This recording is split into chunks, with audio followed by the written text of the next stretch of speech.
할렐루야. 오늘 주님이 허락하신 귀한 주일 예배 가운데 나오신 여러분들 주님의 이름으로 환영합니다. 이 시간에 한번 서로 얼굴을 쳐다보시고 한번 인사 한번 나누실까요? 자, 주님의 이름으로 환영합니다. 주님의 이름으로 사랑합니다. 우리 사랑하는 성도 여러분, 오늘 주님께서 허락하신 귀한 날입니다. 특별히 또한 어린이 주일 예배로 하나님께 올려드리도록 되어 있습니다. 오늘 이곳에 모인 모든 자들이 그러한 하나님이 허락하신 그 귀한 자리 가운데, 또 주님이 허락하신 그 은혜 가운데 오직 살아계신 하나님만을 위한 그 예배를 드리는 그 마음으로 주님 앞에 나가기를 원합니다. 이 시간 찬양으로 주님께 나갈 텐데 그러한 감사한 마음, 주와 함께한다는 그 마음의 고백으로 주님께 나가도록 합시다.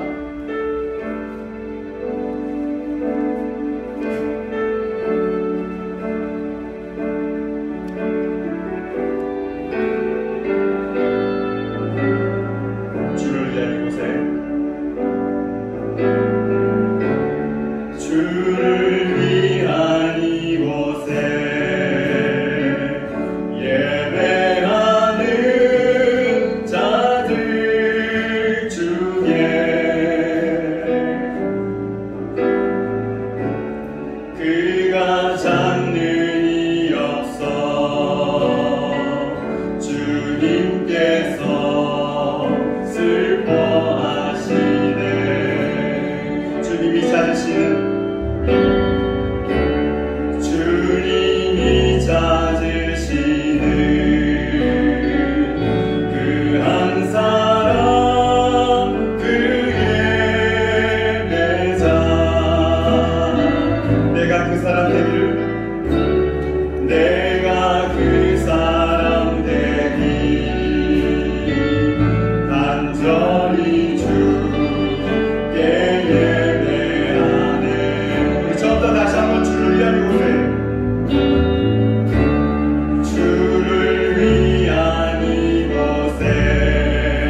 함께를 하셔서 예수 그리스도 함께 찬양하시면서 2022년 5월 1일 주일 예배 함께 드리겠습니다.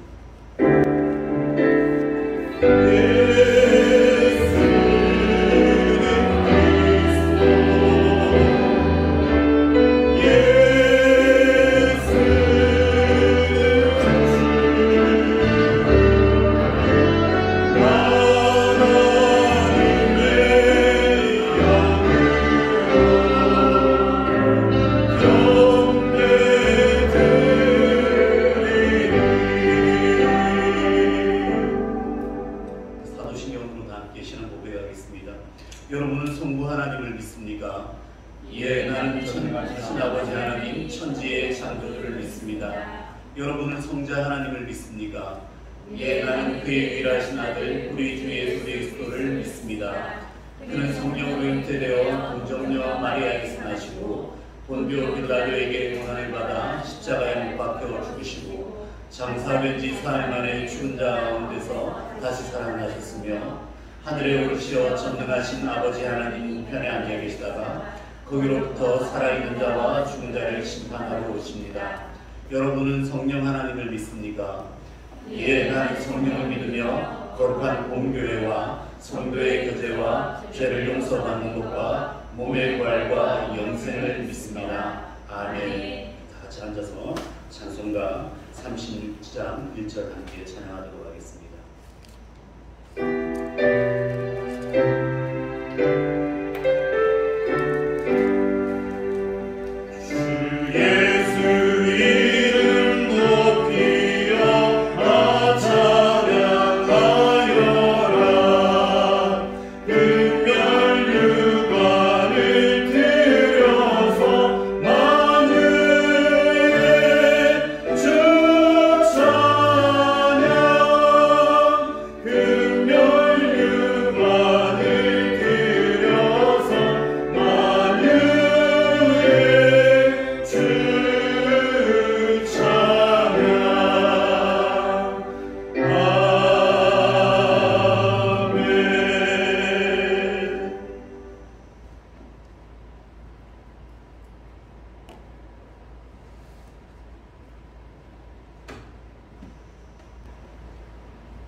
우리 삶의 주인 되시는 하나님 아버지, 우리를 사랑하시되 독생자 예수님을 내어주시기까지 사랑하시는 주님의 영원하신 사랑에 감사를 드립니다. 거룩한 주일 예배를 사모하는 마음으로 주의 전에 나와 찬양과 경배를 드릴 수 있는 은혜를 허락해 주심에 감사드립니다. 이 시간 한 마음으로 하나님 앞에 감사의 제단을 쌓기 원합니다. 십자가의 보혈로 정결케 하여 주시고 저희의 예배를 받아 주시옵소서. 우리의 연약함으로 인하여 주님을 온전한 믿음으로 바라보지 못했던 우리의 모습을 회개하오니 용서하여 주시옵소서. 하나님 아버지, 어지러운 이 세상을 위하여 기도합니다. 현재 우크라이나 땅에서는 러시아의 침공으로 인하여 무고한 많은 생명들이 사라지고 부상당하는 일들이 속출하고 있습니다. 주님, 간절히 바라옵기는 전쟁 가운데 역사하는 모든 악한 영의 세력들을 예수의 이름으로 결박시켜 주시며 학살을 자행하는 권력자들의 모든 계획을 무너지게 하옵소서. 그리하여 우크라이나 땅에 하나님이 기뻐하시는 평화가 임하게 하시고 무너졌던 모든 삶의 터전도 속히 회복될 수 있도록 인도하여 주시옵소서. 곧 대선이 치루어질 필리핀 땅을 기억하시고 긍휼히 여기시어 하나님을 두려워하는 참 리더자를 허락하여 주시옵소서. 5월 가정의 달을 맞이하여 하나님이 우리에게 주신 말씀대로 부모를 공경하며 자녀를 말씀으로 잘 양육하고 있는지 되돌아보는 시간이 되게 하옵소서. 하나님 한 분만이 각 가정의 주인이 되어주시고 사랑하는 자녀들에게 물질과 세상적인 가족의 유산이 아닌 우리 깊은 믿음의 유산을 물려주기 원합니다. 그리하여 저희 모두가 믿음의 명품 가문을 이루는 귀한 축복을 누리게 하여 주시옵소서. 청년 단일 기도회를 통해 말씀 자리에, 기도 자리에 거하면서 하나님의 비전을 꿈꾸게 하심에 감사드립니다. 끝을 알 수 없었던 코로나 팬데믹의 시간을 저희와 함께 해주신 주님, 질병의 고통과 경제적 어려움으로 신음하던 저희들을 매 순간 붙잡아 위로해 주시고 지금까지 지켜주신 크신 사랑과 은혜에 감사드립니다. 연약하고 부족한 저희들이 하나님 앞에서 다시 신앙을 점검하며 상하고 깨어진 마음과 믿음이 예배를 통하여 다시 회복되게 도와주시옵소서. 일상의 회복을 준비하는 과정 가운데 새롭게 세워질 대한민국의 정부를 통하여 하나님의 선하신 뜻이 이루어지기 원합니다. 하나님의 섭리 안에서 국민들을 섬기며 국정을 운영하게 하시고 혼란스러운 정국들이 정의롭게 바로 설 수 있도록 도와주시옵소서. 자비로우신 하나님 아버지, 혼란스러운 바쁜 일상 속에서 중요한 것들을 놓치며 살아가지 않게 더욱 믿음으로 구하고 믿음으로 응답받는 삶이 되게 인도하여 주시옵소서. 주님의 몸된 교회를 위해 기도합니다. 주님의 특별한 계획 속에 세우신 시부하님 교회가 맡겨주신 귀한 사명을 잘 감당할 수 있도록 성령의 능력을 더하시고 온 세계와 열방 가운데 그리스도의 복음을 담대히 선포하게 하시며 주님께서 받으시기 합당한 예배로 나아가게 하옵소서. 오직 능력이신 주님의 이름만 높이게 하옵소서.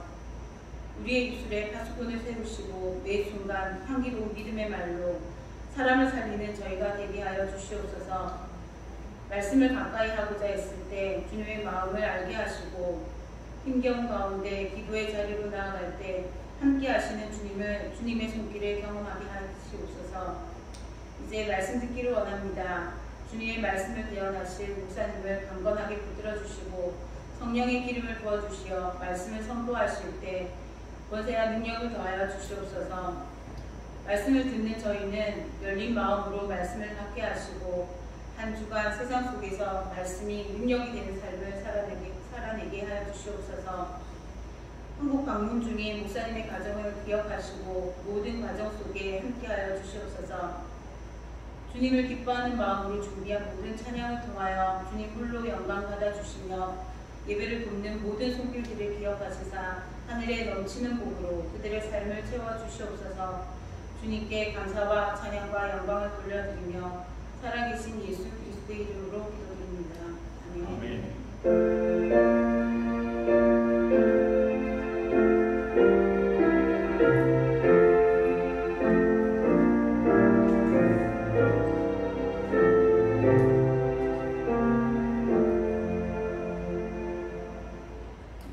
하나님의 말씀 보시겠습니다. 하나님의 말씀은 루키 1장 1절로 17절 말씀입니다. 내용이 길기 때문에 루키 1장 1절부터 5절까지 그리고 15절부터 17절까지 한번 읽어보도록 하겠습니다.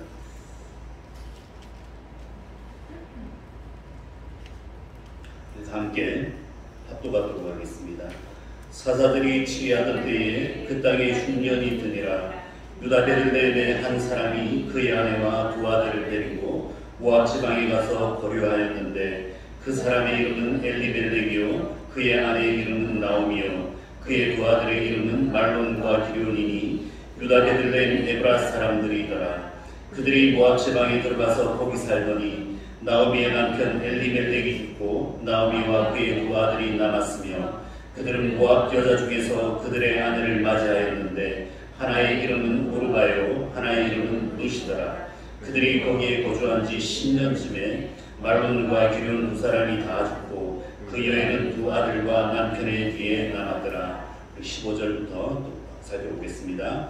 나오미가 또 이르되 보라 내 동서는 그의 백성과 그의 신들에게로 돌아가나니 너도 너의 동서를 따라 돌아가라 하니 루시 이르되 내게 어머니를 떠나며 어머니를 따르지 말고 돌아가라 강군하지 마옵소서. 어머니께서 가시는 곳에 나도 가고 어머니께서 머무시는 곳에서 나도 머물겠나이다. 어머니의 백성이 나의 백성이 되고 어머니의 하나님이 나의 하나님이 되시리니 어머니께서 죽으시는 곳에서 나도 죽어 거기 묻힐 것이라. 만일 내가 죽는 일 외에 어머니를 떠나면 여호와께서 내게 벌을 내리시고 더 내리시기를 원하나이다 하는지라. 아멘. 이 시간 본성 중창으로 제목은 아름다운 옛 이야기라고 하는 제목으로 찬양 듣도록 하겠습니다. 찬양 가운데 하나님 큰 은혜가 넘치길 바랍니다.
귀한 찬양으로 하나님께 영광을 올려주신 귀한 남녀 운송 중창 팀에게 감사드리며 하나님께 박수로 영광을 올려드립니다.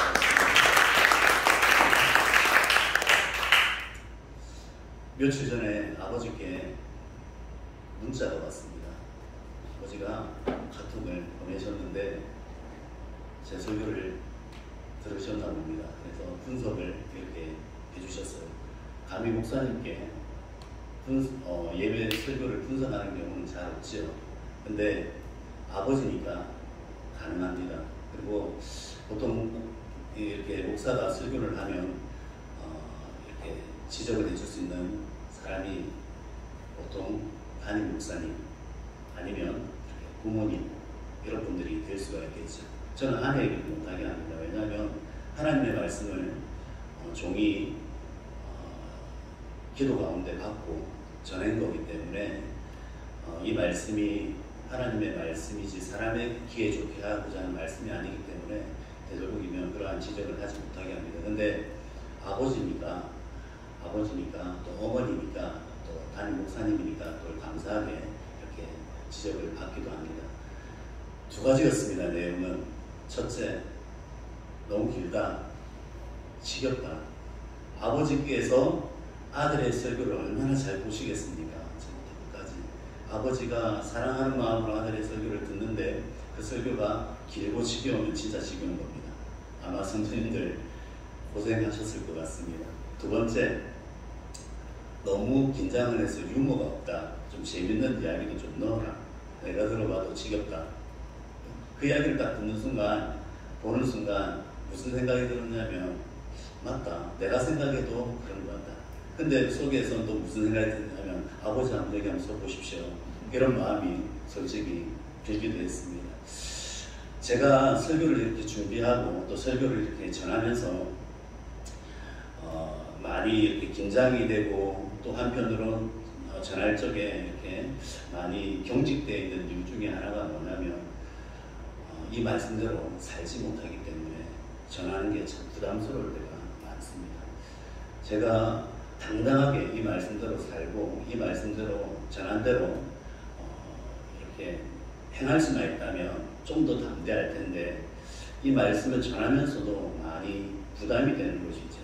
나는 이렇게 못 살면서 뒤에서 목사는 너나 잘해, 당신이나 잘해 이런 이야기를 들을 수도 있다는 생각이 가끔씩 들거든요. 근데 또 한편으로 무슨 생각이 드냐면 이런 사람일지라도 하나님께서 이렇게 연약하고 죄 많고 부족한 사람이라도 하나님께서 들어 쓰실 수 있다면 여기에 계신 우리 귀한 성도님들은 또 얼마나 귀하게 쓰실 수 있을까. 하나님의 말씀을 듣고 그 말씀대로 순종한다면 하나님께서 이 귀한 분들을 얼마나 귀하게 사용하실까. 이런 마음에 설교를 하기 전에 기도를 꼭 합니다. 하나님 저를 보지 마시고 하나님 이 부족하고 죄 많은 인생 보지 마시고 하나님께서 이렇게 부족한 종의 입술도 들어서 하나님 쓰시는데 이 말씀을 듣는 주의 귀한 백성들에게 하나님 은혜 주세요. 하나님 이들에게 하나님의 말씀을 주세요. 그 말씀 붙들고 살아갈 용기를 주세요. 하나님 저 보지 마세요. 이렇게 또 꼭 기도를 하고 이렇게 단에 쓰고 한답니다. 여러분들 오늘 말씀도 그렇게 짧지는 않은 것 같습니다. 설교를 보고 계시는 아버지 짧지는 않은 것 같습니다. 하지만 부족하지만 이 말씀 가운데 큰 은혜 받을 수 있는 귀한 성도님들 되시기를 주님의 이름으로 축복합니다. 오늘 말씀은 룻기의 말씀입니다. 룻기는 여러분 잘 알다시피 사사시대와 왕정시대를 이어주는 역할을 하고 있는 그러한 책입니다. 사사시대의 400년의 사사시대 가운데에 하나님께서는 그 사사들을 통하여서 이스라엘에 하나님의 말씀과 뜻을 전하셨죠. 그런데 이 사사시대의 특징이 무엇이냐? 그 특징을 딱 한 문장으로 이렇게 알려주는 성경 구절이 있습니다. 바로 사사기 21장 25절 말씀이죠. 그때에 이스라엘에 왕이 없으므로 사람이 각기 자기의 소견에 옳은 대로 행하였더라. 이것이 바로 사사기의 특징이라는 것이죠. 하나님의 임재가 머물지 못하는 곳, 그리고 하나님께서 그들과 함께 하지 않는 곳, 그곳에 그 땅에 바로 자기의 소견에 옳은 대로 행하는 사람들이 살게 되었다는 것입니다. 이것이 바로 사사기의 특징이죠. 이러한 사사기에 희망이 있느냐, 꿈이 있느냐, 과연 하나님의 언약이 이들을 통하여서 또 펼쳐질 수 있는가? 많이 회의적이죠. 사사기의 특징을 쭉 살펴보면, 그 사사기 내용을 쭉 살펴보면 결국에는 한 인물뿐 아니라 민족 전체가 타락을 하여서 하나님께 징계를 받을 뿐만 아니라 우리가 보았을 때 도무지 희망이 없다, 이런 생각이 드는 시대가 아니겠습니까? 그러한 시대에서 하나님께 왕을 구하는 그 어리석은 백성들을 볼 때에 분명히 그 땅에 왕이 있었죠. 그런데 왕이 없다고 합니다. 그 왕이 누굽니까? 여호와 하나님이지 않습니까? 그런데 인간적인 왕을 구하였던 것이죠. 그러한 시대에 희망이 있을까? 그 희망이 어떻게 펼쳐질까? 그것을 한 가정의 이야기로 풀어나가는 것이 바로 룻기라고 하는 것입니다. 그래서 이 룻기의 말씀을 보면 엘리멜렉이라고 하는 사람의 한 가정의 이야기가 나옵니다. 그리고 이 사사기를 룻기를 처음에 시작할 때에 그 1절 내용이 바로 사사들이 치리하던 때에 이렇게 나오죠. 그래서 배경은 사사기라고 하는 것을 알 수가 있습니다. 이 사사기 시대에 한 가정 엘리멜렉이라고 하는 사람이 있었습니다. 이 엘리멜렉에게는 아내가 한 명이 있었죠. 나오미라고 하는 아내였고, 그리고 또 두 아들 말론과 기련이 있었습니다. 이 엘리멜렉의 뜻이 무엇입니까? 하나님은 나의 왕이시다. 하나님은 나의 왕이시다. 이런 뜻입니다. 엘리 들어보셨죠? 엘리 라마 사박다니, 나의 하나님 어찌하여 나를 버리시나이까. 엘은 하나님이고요. 엘로힘 하면 복수형으로 삼위 하나님을 이야기합니다. 그리고 뒤에 이자가 붙으면, 그러니까 모음 이자가 붙으면 나의라고 하는 뜻입니다. 그래서 나오미 했을 때도 뒤에 이자가 붙죠. 나오미. 이렇게 이자가 붙으면 나의라고 이렇게 히브리어는 생각하시면 되겠습니다. 그래서 엘리 멜렉이라고 하는 멜레크가 바로 왕이거든요. 그래서 엘리 하면 나의 하나님은 왕이시다, 이라는 의미를 가지고 있습니다. 그런데 이 사람이 하나님을 왕으로 모시고 있습니까? 그렇지가 않았습니다. 베들레헴 땅, 유다 땅에 큰 일이 벌어졌습니다. 우리 성경에는 흉년이 들었더라 이렇게 있는데 흉년이 아니고요. 극심한 흉년입니다. 라하브라고 하는 히브리어 원어에 보면 그렇게 나와 있는데 극심한 흉년. 그러니까 예전 애국 땅에서 그 요셉이 치리하던 그때에 있었던 그 흉년이 있죠. 7년, 6년. 그 정도의 흉년이었나 봅니다. 사사들이 치리하던 시대가 되니까 영적으로 굉장히 어두운 시대입니다. 말씀이 사라진 곳입니다. 그런 시대에 극심한 흉년까지 들었던 것이지요. 나오미 뜻이 무엇입니까? 나오미의 뜻은 나의 기쁨, 나의 즐거움이라는 뜻이죠. 그래서 기쁨과 즐거움이 있던 그 땅에 말씀이 사라지게 되고, 그리고 육체적으로 자연재해적으로 큰 극심한 흉년이 들다 보니까 이들의 마음에 갈등이 오기 시작했습니다. 어떻게 살아야 될까? 이 땅에 희망이 있을까? 이곳에 하나님의 말씀이 있을까? 그 땅이 특이하게도 성경은 베들레헴이라고 합니다. 베들레헴의 뜻이 무엇이지요? 베이트 혹은 베트라고 하는데, 베이트가 바로 집이라는 뜻입니다. 레헴은 빵, 떡을 의미하죠. 요즘 말로 하면은 음식이 가득한 곳입니다. 음식을 만드는 곳. 빵이 그곳에 많이 생산이 되었나 봅니다. 빵집이라는 뜻인데, 여기서 빵은 우리가 먹는 육체적으로 취하는 그런 물질적인 빵도 의미할 수 있지만 하나님의 말씀을 의미하는 것입니다. 성경에 이런 하나하나에는 큰 뜻을 담고 있습니다.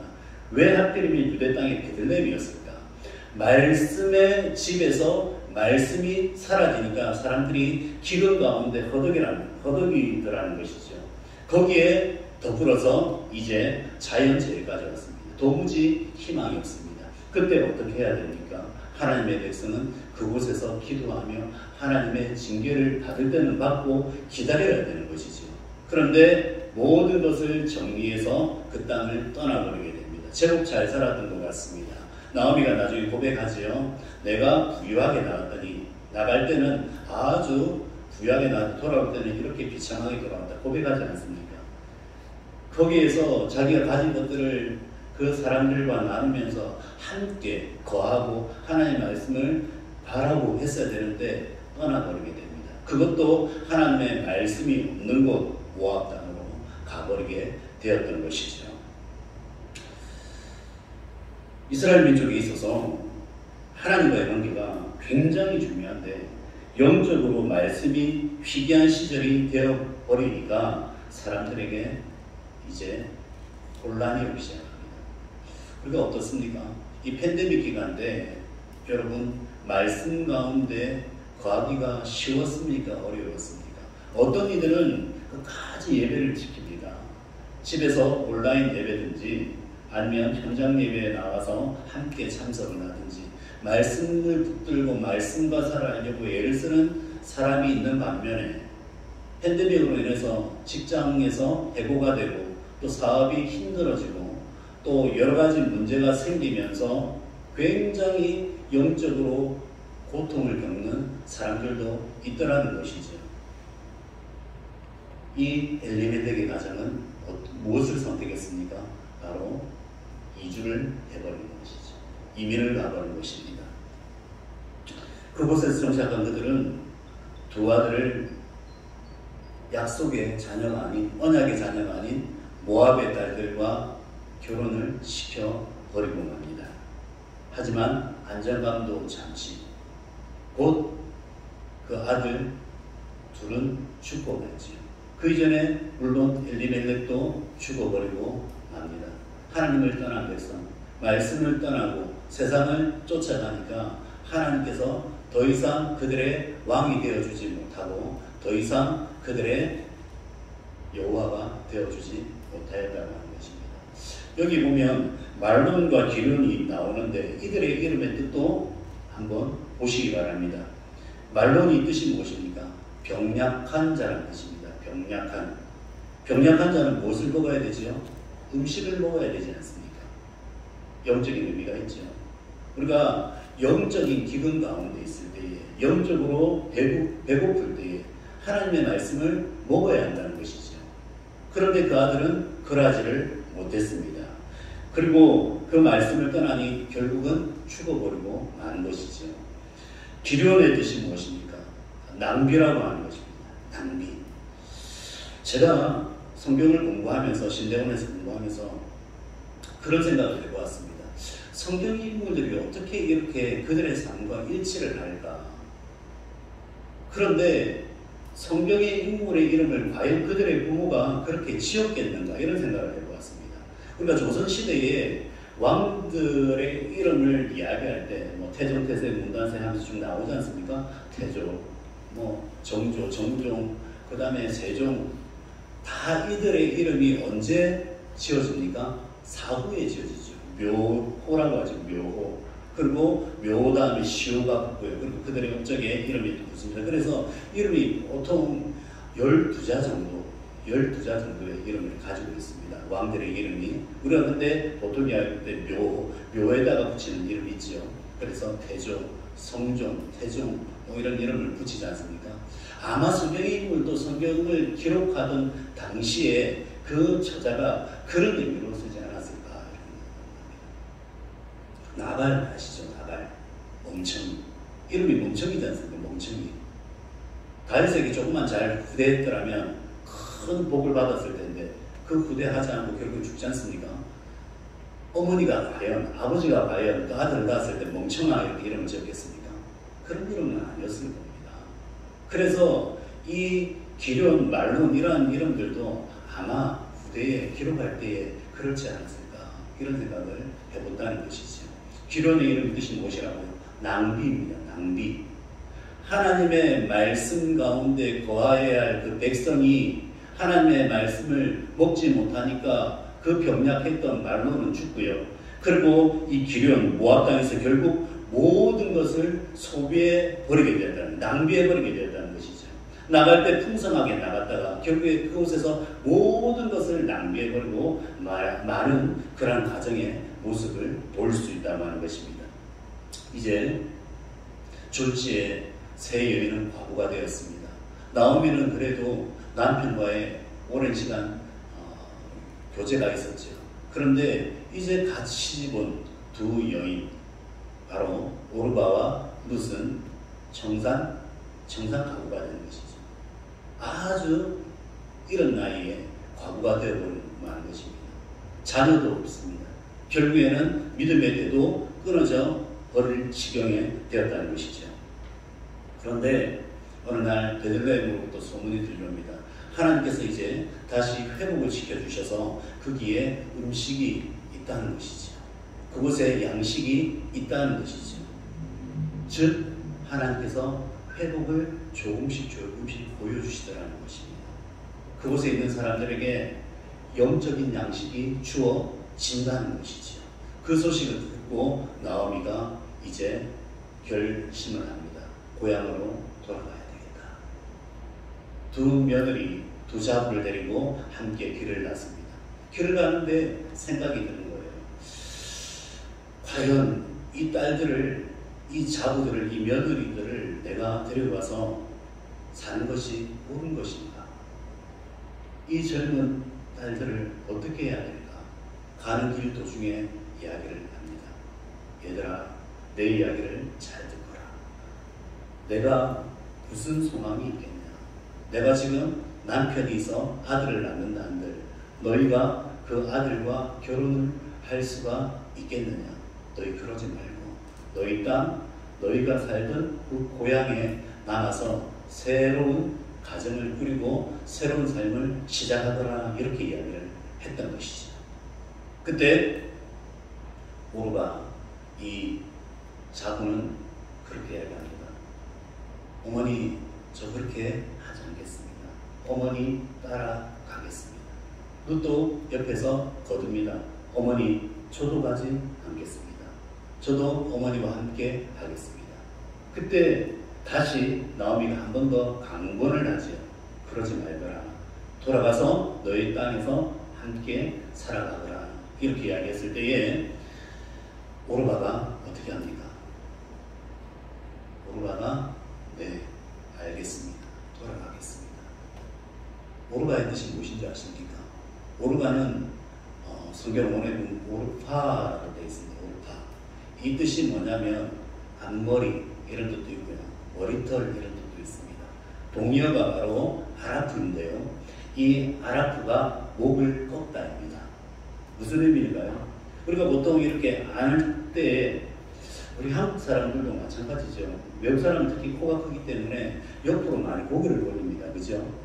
예. 그래서 목을 꺾고 인사를 나누고 뺨을 맞추죠. 그렇게 인사를 합니다. 이 뜻입니다. 목을 꺾다. 인사를 하고 떠나는 것을 이야기하는 것입니다. 이게 바로 아라프입니다. 이렇게 오르바는 자신의 시어머니 나오미를 떠나서 고향으로 돌아갑니다. 세상으로 다시 돌아가는 것이죠. 하지만 룻은 어떻게 합니까? 끝까지 그 어머니를 따르기로 결심을 합니다. 성경에 보면 그녀의 백성과 신들에게로 돌아갔다 오르파는 그렇게 하지만 룻은 하나님의 은혜 가운데서 어머니를 따르기로 결정하는 것이죠. 룻의 이름의 뜻도 참 좋죠. 룻의 이름 뜻이 무엇입니까? 우정, 펠로우십입니다. 우정. 그런데 또 다른 한 뜻이 있습니다. 바로 자손이라는 뜻이죠. 자손. 하나님께서 이 룻을 통하여서 하나님의 영원한 언약의 말씀이 성취되는 다윗을 허락하시죠. 바로 다윗의 증조부가 되는 놀라운 은혜를 누리게 하십니다. 그리고 그 다윗의 후손으로 오신 예수님의 족보에 이 룻의 이름이 오른다는 것이죠. 얼마나 영광스러운 이름입니까? 그 자손, 바로 예수 그리스도를 이 땅 가운데 오게 하는 축복의 통로가 되었던 것이 바로 룻의 이름에 담겨 있다고 하는 것입니다. 그래서 나오미는 그녀의 결심이 확고한 것을 보고 그녀와 함께 베들레헴으로 떠나게 되는 그러한 장면이 오늘의 본문의 말씀이라고 하는 것입니다. 그리고 이 말씀을 한번 적용해 보았으면 좋겠습니다. 첫째, 어느 시대, 어느 장소에든지 고난과 역경은 있다라고 하는 것입니다. 어떠한 시대, 어떠한 장소, 누구에게나 고난과 역경은 있다고 하는 것이죠. 삶에는 분명 작고 크고 혹은 감당하기 어려운 만큼 너무나도 큰 그러한 어려움이 있게 마련입니다. 고난과 역경이 있지요. 어떨 때 진짜 감당하기 어려울 때가 있습니다. 특별히 성도에게 있어서 교회가 무너지는 모습을 보고 병이 들고 하나님 말씀이 바르게 선포되지 못하고 때로는 교회에서 일어나는 여러 가지 일들 때문에 상처를 받게 되면 마음의 병이 듭니다. 영적인 병이 되는 것이죠. 그러면서 육신의 병까지 찾아오게 되는 것입니다. 영이 뒤틀리면, 정신이 뒤틀리면, 마음이 아프면 육적으로도 병이 오게 되어 있습니다. 왜냐하면 영육은 그리고 우리의 정신은 다 연결되어 있기 때문이죠. 그래서 상처가 남게 되는 것입니다. 그래서 삶에 심각한 회의가 오기도 하고요. 어떨 때는 교회를 떠나가게 됩니다. 특별히 누구에게 이러한 현상이 많으냐? 젊은 친구들에게 그러한 현상이 많다는 것이죠. 저도 대학교 시절 때 큰 상처를 한번 받았던 적이 있습니다. 어릴 때 교회가 저의 인생에 있어서는 모든 것인 줄 알았습니다. 집, 교회 이 두 군데는 저에게 있어서 작은 천국과도 같았던 것이죠. 그런데 이 교회가 한번 크게 싸움하는 것을 대학교 때 대학교 근처에 있던 교회를 제가 섬길 때에 보고는 너무너무 큰 상처를 받았어요. 예배를 마치고 두 파로 나뉘어서 서로 삿대질을 하고 욕을 하고 그리고 멱살을 잡고 경찰이 출동을 하고 그 모습을 딱 봤는데 그때 마음으로 다짐을 했어요. 나 교회 안 나가. 평생 교회를 안 나가본 적이 없거든요. 그때까지.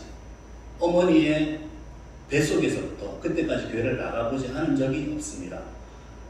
늘 항상 교회는 저의 전부였습니다. 그런데 그 주일을 기점으로 해서 한 달을 교회를 안 나가서 4주를 교회를 못 나가겠더라고요. 도저히. 왜 그렇습니까? 지금 같아서는 충분히 그걸 감당할 믿음이 있습니다. 그런데 그 어린 나이에 유리와도 같은 그 나의 심령에 한번 돌 같은 게 날아오니까 깨지니까 도저히 교회가 교회로 보이지가 않더라는 것이죠. 지금 오늘 어린이 주일입니다. 우리 아이들에게, 우리 청년들에게, 청소년들에게 이러한 순수함이 우리 가운데 있습니다. 그런데 이들에게 자그마한 가장이 탁 일어나면 어떻게 될까요? 그들에게 큰 상처가 될 수 있죠. 그래서 우리 어른들의 역할이 중요하다고 하는 것입니다. 하지만 또 우리 앉아 계시는 우리 청소년들과 청년들 그리고 어린이들은 또 기억을 해야 될 것입니다. 세상은 우리의 생각대로 그렇게 순수하게만 흘러가는 것이 아니고 교회 역시도 그렇다고 하는 것입니다. 사탄은 끊임없이 그런 가운데서도 질책을 하고 그런 가운데서도 해방을 한다는 것이죠. 어떤 사람이 교회에 새로 등록을 하게 되었습니다. 전도를 해서 전도한 사람이 너무 마음에 들고 또 자기 마음에 고마움이 있어서 교회를 가게 되었다고 합니다. 가서 교회 가서 찬양을 드리고 예배를 드리고 하는데 너무너무 은혜로운 거예요. 마음의 감동이 너무 오는 겁니다. 그래, 여기가 천국이었구나. 그런 마음이 들어요. 그러면서 교회를 한 주, 두 주, 세 주 이렇게 지나가면서 교회의 또 진면목을 보게 되는 것이죠. 너무너무 좋았습니다. 그런데 상처받을 일이 다 생긴 거예요. 교회에서 어떤 일이 벌어졌는데 어떻게 교회 다니는 사람이 저럴 수가 있을까? 어떻게 목사님이 저럴 수가 있을까? 어떻게 장로님이 저럴 수가 있을까? 이렇게 상처가 딱 되니까 마음의 문이 닫히더라고요. 그리고 교회가 나가기가 싫더라는 것이죠. 그래서 전도된 사람한테 이야기를 했습니다. 나 교회 이름 무엇인지 몰랐어. 교회 다음 주부터 나오지 않을 거야. 그때 이 전도를 했던 사람이 참 지혜롭게 이야기를 했습니다. 뭐라고 했을까요? 너도 교회 나오잖아. 너 같은 사람도 교회 나오잖아. 나 같은 사람도 교회 나오잖아. 우리가 천사가 아니라는 얘기죠. 우리가 천사와 함께 예배를 드리고 있는 것이 아니라 너 같은 사람이 나와 교회를 나온다면, 내 같은 사람이 교회를 나온다면 그 교회의 구성원이 어떻겠냐는 것이죠. 무슨 의미인지 이해가 되십니까? 제가 설교를 준비하면서 기도할 때 그렇게 기도한다고 했잖아요. 나 같은 사람이 목사라면 이 교회가 어떤 곳이겠냐 이거죠. 그런 가운데서 하나님 은혜 가운데서 우리가 조금씩 성화가 되어가는 곳, 그리고 주의 백성들이 함께 모이면서 서로 격려하고 위로하고 상처를 안아주고 덮어주고 서로가 서로를 위하여서 그렇게 세워주는 그곳이 교회 공동체라는 것이죠. 그래서 여러분들 교회 너무 기대하지 마십시오. 이 땅에는 완전한 교회는 없습니다. 우리는 저 천국에서 영원토록 하나님을 찬양할 것이고, 이 교회 안에 있는 구성원들은 여러분 이 땅 가운데서 하나님의 나라, 저 거룩한 도성 본향을 향해서 걸어가는 죄 많고 흠 많고 헐벗은 사람들이지 천사들로 변한 사람들이 아니라는 것이죠. 우리 청소년들, 청년들 부디 교회 말씀을 붙들고 살아갈 때 보이는 금들, 그리고 또는 여러 가지 아픈 모습들, 그것을 위해서 기도하면서 일어설 수 있기를 바랍니다. 그래서 끝까지 말씀을 붙들고 교회를 세워가는데 여러분들이 사용되었으면 좋겠습니다. 그래서 부모 세대들보다 더 하나님 잘 섬기고 더 하나님께 영광을 드리는 그러한 세대가 되기를 주님의 이름으로 축복합니다.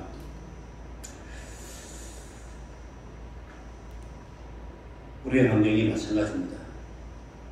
우리가 이러한 환경 가운데서 살아갈 때에 너무나도 가슴이 아프지 않습니까? 너무나도 힘들 때가 있지 않습니까?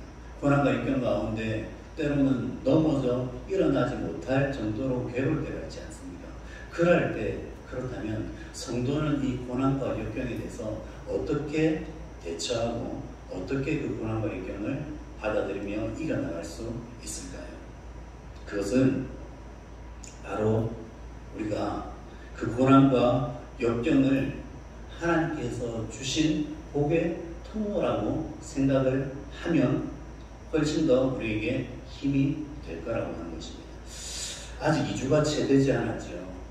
담임 목사님께서 한국 나가시고 나서 여러 일들이 많이 있었습니다. 자그마한 일에서부터 큰 일에 이르기까지. 그리고 장로님, 장로님이 큰 사고를 당하셨죠. 저도 조그마한 이런 사고도 있었고요. 그리고 또 빔 프로젝트가 이 수명이 하필이면 이때 램프의 수명이 다 된 거예요. 청년 단일 기도회를 하면서 이렇게 은혜 좀 받으려고 하는데 이게 꺼지니까 은혜 받으려고 하는데 꺼지고 또 성도님들 나와서 이렇게 앉아서 은혜 받으려고 하는데 그걸 지켜보고 있는 목사로서 조금 더 좋은 환경을 만들어 드리고 조금 더 준비를 철저하게 했어야 되는데 순식간에 그렇게 램프가 나와버리는 게 이건 제가 어떻게 할 수 있는 방법이 없었어요. 그래서 쫓아 올라가서 램프를 어떻게 고쳐볼까, 혹시 먼지가 쌓여서 그런 건 아닌가, 난간을 기어오르기도 하고 이렇게 분주하게 움직이고 있는데 또 현지교회에서는 연락이, 제가 선교사이기도 하지 않습니까? 현지교회에서 또 연락이 옵니다. 목사님 이런 부분이 문제가 생겼습니다. 와주세요. 목사님 이런 행사를 합니다. 좀 지원 좀 해주세요. 여러 가지 일들이 막 닥치는 것이죠. 그게 또 저희 집에 갑자기 전기 합선이 돼서 불이 날 뻔했어요. 그래서 지금 2층 전체가 불이 안 오거든요. 이걸 또 고쳐 나가야 되고 또 연락해야 되고 또 설교 준비하고 이렇게 저렇게 하다 보니까 정신이 없는 거였습니다. 잠시도 긴장을 놓을 수 없는 때가 되었던 것이죠. 그런데 은근히 이 상황을 기뻐하고 즐기고 있는 제 자신을 발견하게 되었습니다. 왜 그럴까요? 내가 언제 또 이렇게 담임 목사님의 마음을 느껴볼 수 있겠나? 내가 언제 이 시간들을 다시 경험해 볼 수 있겠나? 언젠가는 저도 담임이 되겠지요.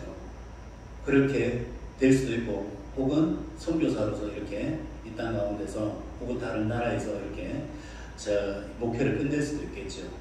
하지만 지금 현재로서는 아니지 않습니까? 언제 내가 또 이런 경험을 해보겠나? 우리 담임 목사님께는 일상일 텐데 이게 뭐라고? 그리고 이 바쁨과 잠시의 시간도 잠시의 애씀도 언제까지죠? 담임 목사님 오시기 전까지라는 거지. 담임 목사님 오시기 전까지 이렇게 발발이 뛰면 된다는 것이죠. 그러니까 이 상황이 이해가 되고 이 상황이 기뻐지고 이 상황을 즐기고 있는 제 모습을 보게 되더라는 것입니다. 그러면서 옛 생각이 떠올랐습니다. 제가 방위 출신이거든요. 그래도 군복무지 않습니까?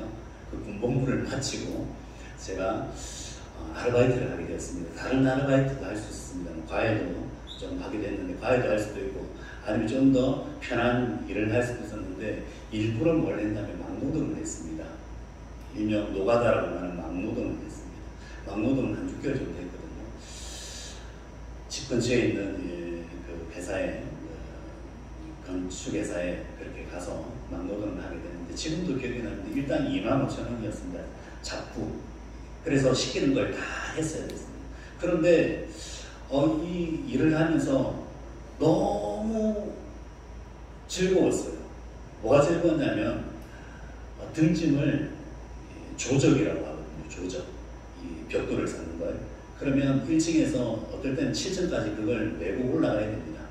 등짐을 지고 올라가고 모래에 몇 삽을 떠가지고 그 질통에 짊어지고 올라가요.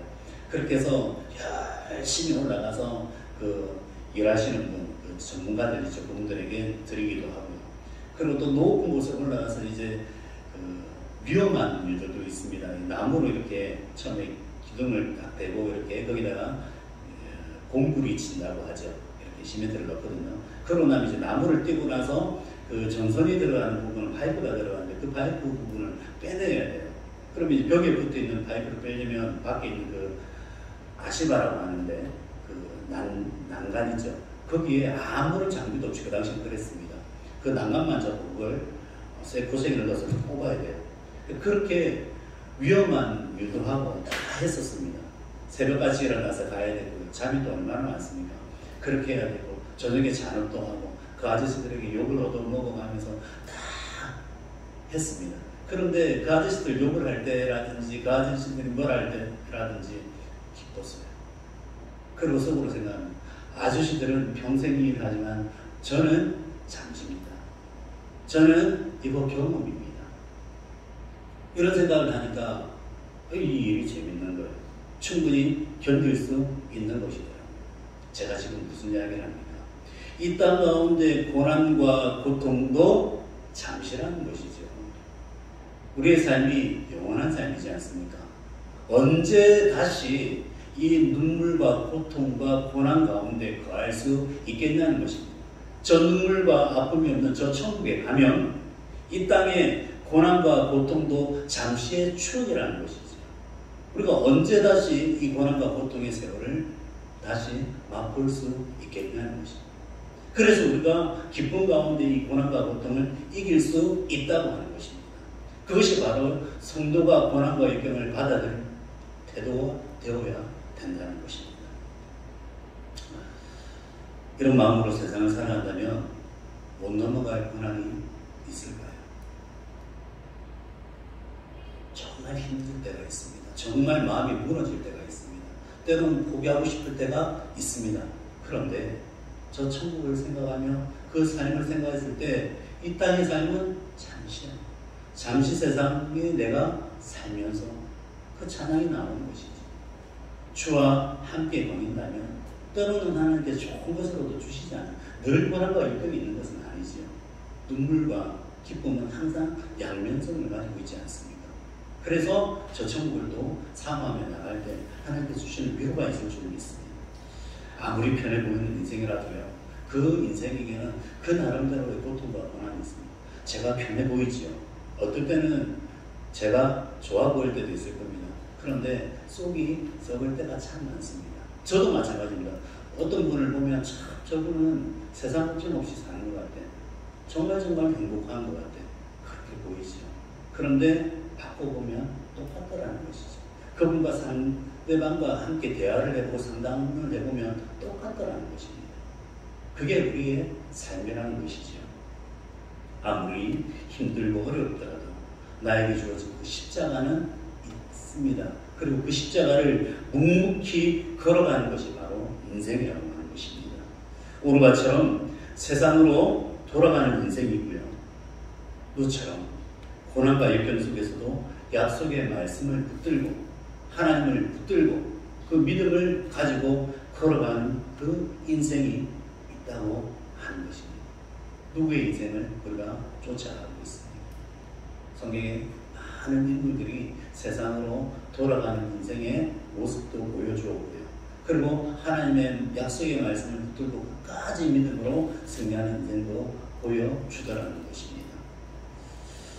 결국 두 번째, 성도는 하나님 한 분만으로 만족하는 자라는 것을 잊지 마시기 바랍니다. 룻기에는 나오미가 모압 땅에서 어떠한 삶을 살았는지에 대해서 자세히 이야기하고 있지 않습니다. 아주 짧게 1절부터 5절까지의 말씀이 나오기 때문에 거기에 들어갔다, 모압 땅에 들어갔다, 그리고 모압 땅에서 나오게 되었다. 이 부분이 한두 절 정도밖에 이야기가 되지 않고 있습니다. 그런데 나오미의 삶을 우리가 한번 상상을 해보자고요. 어떠한 삶을 살았길래 그 모압 땅에서 어린 시절을 보냈고 그들의 신들을 섬겼던 그 오르바와 룻이 제 어머니를 따라가서 제가 어머니를 따라가겠습니다. 그리고 룻의 신앙 고백이 있지 않습니까? 바로 1장 16절 17절 말씀. 우리 다시 한번 볼까요? 뭐라고 이야기합니까? 룻이 이르되 내게 어머니를 떠나며 어머니를 따르지 말고 돌아가라 강건하지 마옵소서. 어머니께서 가시는 곳에 나도 가고 어머니께서 머무시는 곳에 나도 머물겠나이다. 어머니의 백성이 나의 백성이 되고 어머니의 하나님이 나의 하나님이 되시리니 어머니께서 죽으시는 곳에서 나도 죽어 거기 묻힐 것이라. 만일 내가 죽는 일 외에 어머니를 떠나면 어머니 여호와께서 내게 벌을 내리시고 더 내리시기를 원하나이다 하는지라. 아멘. 도대체 나오미의 삶이 어떠한 삶이었기에 비록 나오미가 남편을 따라서 그 베들레헴 약속의 땅을 떠나서 모압으로 가는 그런 인생의 실수는 있었다 할지라도 그곳에서 도대체 어떠한 신앙생활하고 믿음 생활을 하였기에 이 딸들이, 이 자부들이, 이 며느리가 하나님 앞에서 이러한 고백을 할 수 있다고 하는 것입니다. 모르긴 몰라도 나오미 잘 살았던 것 같습니다. 하나님 앞에서 너무 잘 살았던 것 같습니다. 믿음의 불을 보여주었던 것 같습니다. 그러니 어린 시절부터 그들의 신을 섬겼던 그 딸들이 나의 하나님, 나의 백성으로 고백하고 있지 않습니까? 어머니의 백성이 나의 백성이 될 것이고요. 쉽게 이야기하면 어머니의 민족이 내 민족이 된다는 것이죠. 나 이제 모압 민족 버리고 어머니 곁 갑니다. 어머니 백성이 들어갑니다. 이야기 안 하겠습니다. 그리고 어머니의 하나님이 나의 하나님. 죽는 일 외에 저 어머니 떠나지 않습니다. 저 하나님 말씀 떠나지 않습니다. 이것이 바로 룻의 고백이었다는 것이죠. 이러한 믿음을 가지게 해주었던 사람이 누굴까요? 바로 나오미였다는 것입니다. 성도는 하나님 한 분으로 만족하는 사람. 그러한 사람이 성도입니다. 저희 어머니가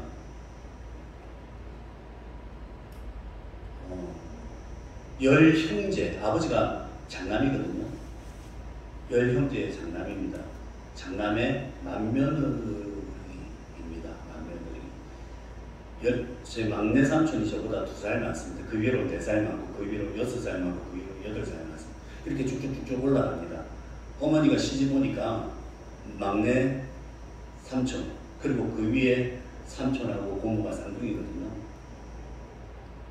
그때까지도 똥을 받아줘야 되고 우유를 먹여줘야 되고 밥을 더 먹여줘야 되는 아이였어요. 그런 어머니 그 정도가 문제가 아니라 육체적인 이런 부분은 견디겠는데 참 힘든 게 뭐냐면 저희 아버지 쪽은 예수님을 못 봤어요. 믿는 가정이 아니었어요. 저희 어머니 가정이 제가 이제 5대째거든요. 할머니의 어머니, 제가 5대가 제일 밑에 5대네. 딸들이 5대째. 할머니께서 선교사님으로부터 믿음 받아들이고 그 할머니 그리고 어머니 그리고 저 이렇게 이어졌는데 할아버지께서 또 믿음 생활을 외할아버지 잘 안 하셨나 봐요. 그래서 결국에는 할아버지가 돌아가시고 나서 많던 재산을 외삼촌이 이렇게 사업에서 당진을 하고 이렇게 잃게 되고요. 어머니 그래도 밥이라도 먹을 수 있는 가정 그리고 또 그 걱정이 없는 가정이라 해서 아버지 댁으로 이렇게 시집을 가게 되셨는데 가서 보니까 너무 자녀가 많잖아요. 그러니까 도움을 제대로 받지 못하고 고생을 많이 하셨어요. 그런데 그보다 더 힘든 게 뭐냐면 어릴 때부터 지켜왔던 그 믿음을 지킬 수가 없어요. 너무너무 힘든 거예요. 그래서 많은 갈등과 고통 속에서 세월을 보게 됩니다. 그런데 그 믿음을 끝까지 지켜나가는 모습을 제가 어릴 때 기억을 해요. 대표적으로 제가 기억하는 게 뭐냐면 이 가족이 많고 이 식구가 많은 제사도 많습니다. 제사가 많은데 제사상의 음식이 얼마나 맛있어요. 어릴 때 보면 색색의 그 과자들 그리고 그 곶감, 송편 거기에 올라와 있는 고기들, 과일들 보면 먹음직스럽지 않습니까? 그것을 한 개라도 좀 얻어먹으려면 거기 옆에 붙어 있어야 돼요. 그리고 큰아버지나 그러니까 저희 큰 집에 저희 집은 이제 가운데 집이었는데 큰 집에 어른들 또는 삼촌들 이런 삼촌들한테 잘 보이고 또 그 앞에 절도 잘해야 됩니다. 정성스럽게 그래야 나중에 좋은 거 얻어먹거든요. 그런데 어머니가 보면 제가 삼손이거든요. 보면 그 제사 때가 되면 어머니가 어떻게 하냐면 저를 심부름을 시키죠. 멀리 그것도 하죠. 가서 뭐 사오느라 빨리 보내거든요. 갔다 오면 큰일 나 있어요. 제 몫이 없어요. 그리고 어머니가 나중에 줄게 와서 그때 먹어라. 가보면 없어요. 제사장에 올라가는 건 주지도 않습니다. 그리고 먹는 게 나물에다가 그냥 김치하고 이렇게 맛있다 먹으라고 화가 나죠. 언젠가는 한번 그렇게 먹고 싶어서 끝까지 견디했었거든요. 그런데 그 어머니 눈빛 지금도 생각해요. 환한 눈빛으로 쳐다보죠. 나오라고. 거기 있으면 안 된다고. 나오라고. 그 눈빛이 지금도 기억이 난다니까요. 그렇게 아들을 위해서 기도하고 소원하고 해서 지금 제가 이 자리에 있는 거 아니겠습니까? 그런데 그 어머니의 바람과는 달리 제가 죄를 짓고 하나님 앞에서 바로 살지 못하고 때론 하나님 보시기에 너무나도 이렇게 부족한 모습을 보일 때에 너무너무 죄송스럽더라고요. 그럼에도 불구하고 어머니 생각하고 아버지 생각하면서 그 믿음을 다시금 다잡고 나가거든요. 바로 루시, 바로 나오미의 그 모습을 보았다는 것이죠. 나오미의 삶이 어땠길래 루시라는 고백을 할 수 있었냐는 거죠. 옳은 가정의 날입니다. 그리고 오늘 특별히 어린이 주일이죠. 자녀들이 부모의 신앙을 진짜 스펀지처럼 빨아들이지 않습니다. 비록 어머니가 잘못하고 아버지가 잘못했을지라도 그들의 신앙의 모습을 보고 그들의 살아가는 모습을 보고 또 그들의 믿음을 붙잡고 나가지 않겠습니까? 그들이 귀한 믿음의 유산을 물려주시기를 바랍니다. 그것이 바로 성도의 복이라고 하는 것입니다. 마지막입니다. 무슨 나오미는 비록 실수를 했습니다. 그 땅으로 가지 말았어야 했습니다. 모압 땅은 말씀이 없는 곳이었습니다. 하나님의 영적인 분위기가 형성되지 않은 곳입니다. 그렇지만 돌아서야 할 때 돌아섰다는 것이지. 그리고 하나님의 징계와 채찍이라면 달게 받겠다고 생각을 합니다. 그리고 모압으로 돌아가는 것을 거부하고 룻은 어머니를 따라서 갈 때에 어떠한 일이 벌어질까요? 저 모압 여자네. 우리 민족 아니잖아. 나오미 저렇게 나가더만 저런 여자 데리고 왔을까? 겨우 저 여자야? 과부로 산다는 게 또 어떤 것인지 알지 않습니까? 배고프고 굶주리고 남에게 손을 내밀어야 되고 늘 항상 쫓겨야 되고 늘 항상 눈치 봐야 되는 그런 삶을 살지언정 내가 말씀으로 돌아가겠다. 내가 하나님의 영이 있는 그곳으로 돌아가겠다. 내가 우리 민족에게로 돌아가서 하나님의 백성으로 다시금 살아가겠다. 이 결단을 했던 것이 바로 룻과 나오미였다는 것이지. 그래서 셋째, 결국 우리는 본향으로 돌아가야 하는 존재라고 하는 것입니다. 여러분, 정지용 시인의 향수라고 하는 시 아시죠? 노래가 있지요. 넓은 벌 동쪽 끝으로. 제가 그 노래는 못 부르겠고요. 한번 시를 한번 읽어드리겠습니다. 넓은 벌 동쪽 끝으로 옛 이야기 지줄대는 실개천이 휘돌아 나가고 얼룩배기 광소가 해설비 금빛 게으른 울음을 부는 곳, 그곳이 차마 흠엔들 이칩니다.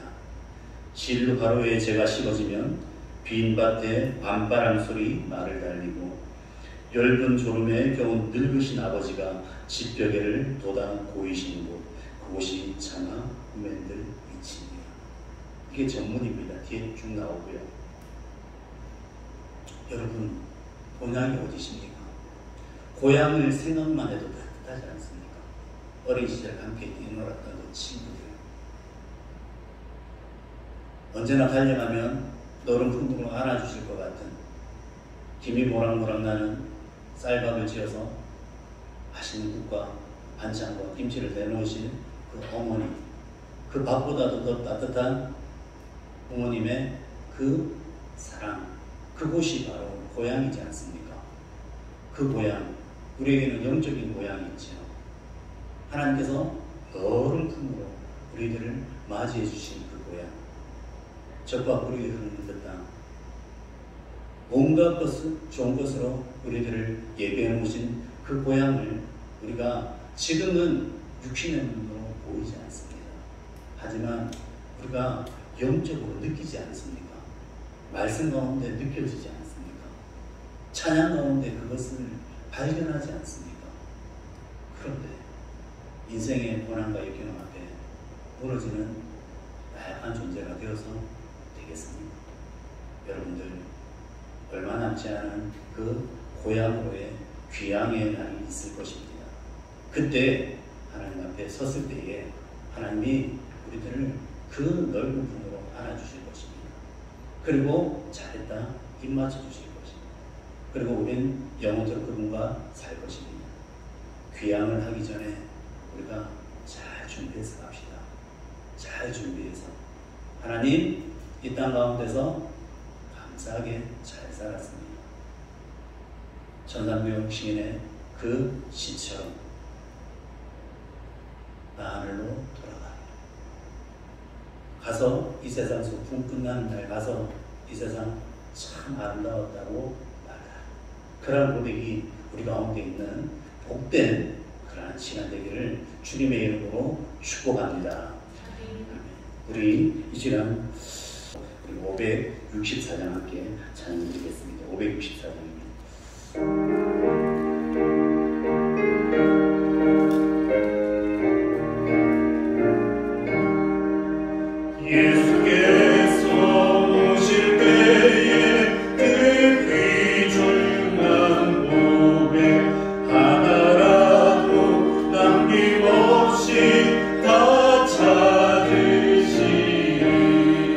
생애 같은 그 봄의 명월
어린이 주일입니다. 자라나는 후세들, 우리의 다음 세대를 위해서 많이 기도해 주시고 그들을 축복해 주실 수 있는 귀한 성도님들 되시기 바랍니다. 아이들을 위해서는 우리 주일학교 유철동부에서 선물을 준비해서 이렇게 각자 오늘 주었습니다. 여러분들 가정에서도 자녀들에게 무엇보다 하나님의 말씀, 축복의 기도를 그들에게 선물로 주었으면 좋겠습니다. 오늘 강단꽃 봉헌이 있습니다. 저도 몰랐는데 제 딸내미들 주님의 은혜와 부모님께 감사하여서 이렇게 강단꽃 봉헌을 했습니다. 감사합니다. 그리고 열린 찬양 예배가 오늘 오후 2시에 본당에서 있습니다. 나 언제나가 이제 주관해서 매달 이렇게 예배를 찬양을 인도하고 있는데 많이 참석하셔서 큰 은혜 받는 시간 되시기 바랍니다. SFC 운동원들은 필참입니다. 네 번째 담임 목사님 동정입니다. 노회 참석 및 건강검진차 이렇게 한국 방문 중이십니다. 목사님과 이렇게 제가 자주 이렇게 통화를 하고 있는데 목사님 지금 잘 계시고 이렇게 성도님들도 돌아보시고 한국 간 성도님들도 돌아보시고 또 병원에서 진료도 받으시고 이렇게 시간을 보내고 계십니다. 목사님 건강한 모습으로 다시 돌아오실 수 있도록 여러분들 많이 기도해 주시고 여러분들 많이 또 연락하셔가지고 목사님 안부도 물어주셨으면 좋겠습니다. 우리 이제 다 함께 일어나셔서 헌금기도 제하고 축도로 기도하겠습니다. 주 하나님 아버지 감사합니다. 우리 하나님 은혜에 감사하여서 하나님께 받은 것의 일부를 올려드립니다. 하나님 이 귀한 물질을 우리에게 주셨사오니 이 물질을 헛되이 사용하지 않고 하나님의 영광과 하나님의 기쁨이 되는 곳에 사용할 수 있는 그런 저희들 되게 하여 주시고 그런 교회 되게 하여 주시옵소서.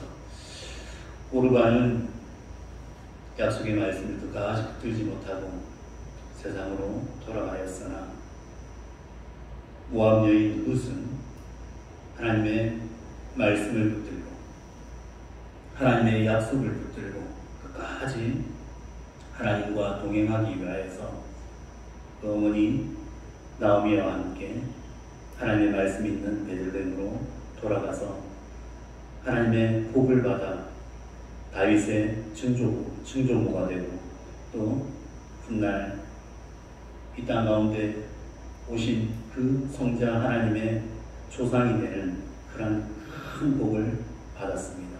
우리에게도 하나님 귀한 믿음의 유산을 물려줄 수 있는 큰 믿음을 허락하여 주시어서 우리 자손들이 하나님의 복을 받아서 하나님의 영광을 온전히 드러내는 그러한 자손들을 많이 배출할 수 있는 그러한 은혜를 베풀어 주시옵소서.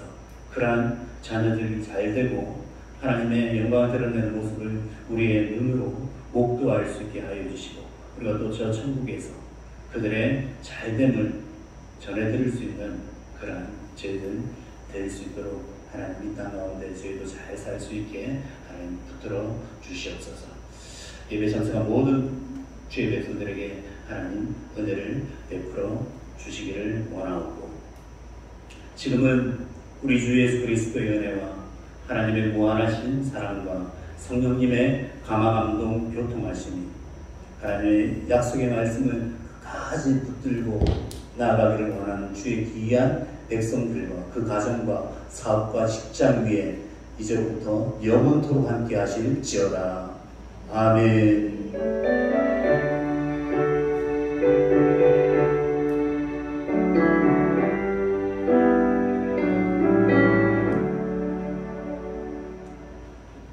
우리 마지막 패송 주의 영광의 곳에 가득해 함께 찬양하심으로 2022년 5월 첫 주 예배를 마치도록 하겠습니다. 주의